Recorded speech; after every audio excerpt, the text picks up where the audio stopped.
Ja, tak. Og så håber jeg, I kan høre mig. Altså, I kan jo ikke alle se lige så godt, men jeg sidder altså her foran vognen.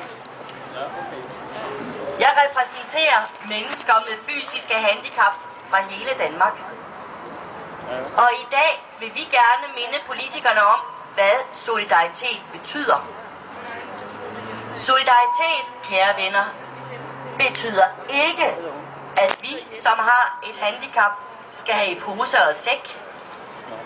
Solidaritet, kære venner, betyder ikke, at vi ønsker at dræne vores fælles pengekasse. Solidaritet betyder sammenhold, og netop sammenhold er det smukke og det unikke ved den danske velfærdsmodel. Ligeværd og ligestilling, uanset hvem vi er, hvad vores baggrund er, og hvilke udfordringer vi støder på. Men for os, som lever med et handicap, betyder sammenhold også økonomisk ansvarlighed. Vi vil tage et ansvar, men det kan vi kun, hvis vi bliver kompenseret for vores handicap. Og vi kan kun kompenseres, hvis den fælles pengekasse er i balance. Derfor siger vi skal bruge pengene rigtigt.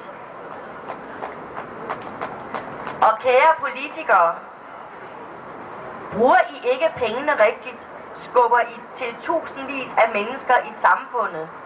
Mennesker, som uden den rette kompensation og støtte bliver skubbet ud i en passiv tilværelse. Det er en forkert vej. I gør det dyrere for samfundet og den fælles kasse.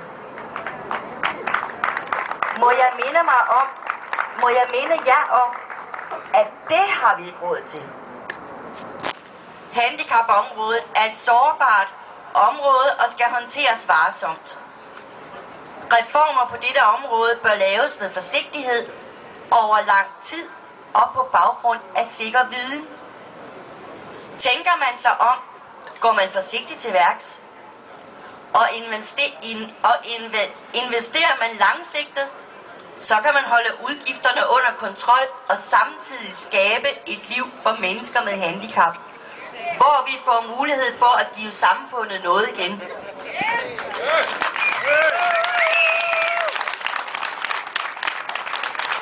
I Dansk Handicapforbund har vi den seneste tid forsøgt at fortælle politikerne, at vi gerne vil bidrage konstruktivt. Vi vil gerne være med til at sikre en bedre brug af midlerne.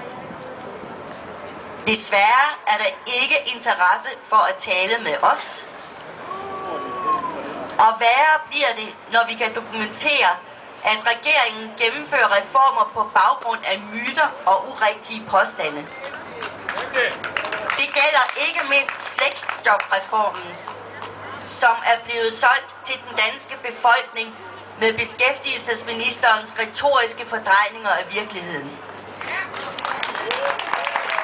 I Dansk Handicapforbund retter vi en appel til politikerne. Tænk jer nu om. Lyt til befolkningen. Tag jeres vælgere alvorligt. Og lad så være med at lukke øjne og ører, når I bliver kontaktet af organisationer, der ved, hvad de har med at gøre. I siger, at vi alle skal holde for. I siger, at vi alle skal bidrage til at få Danmark igennem krisen. I siger, at I vil sikre velfærden i fremtiden. Hvis det er det, I vil, så skal I meget hurtigt indse, at ulykker, sygdomme og deraf følgende handicap ikke kan reformeres væk.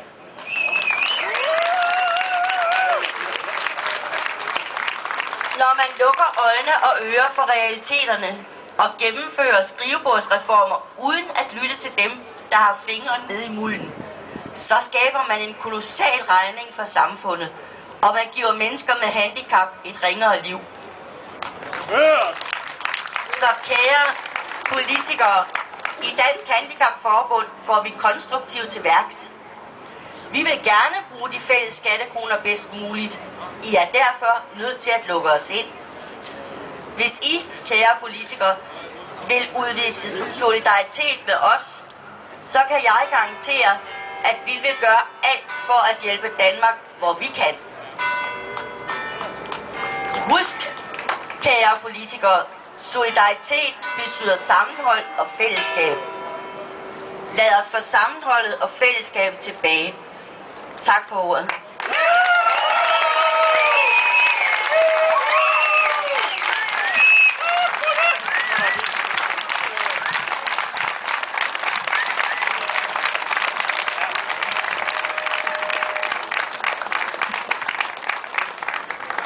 Tusind tak til Susanne Olsen, landsformand for Dansk Handicapforbund.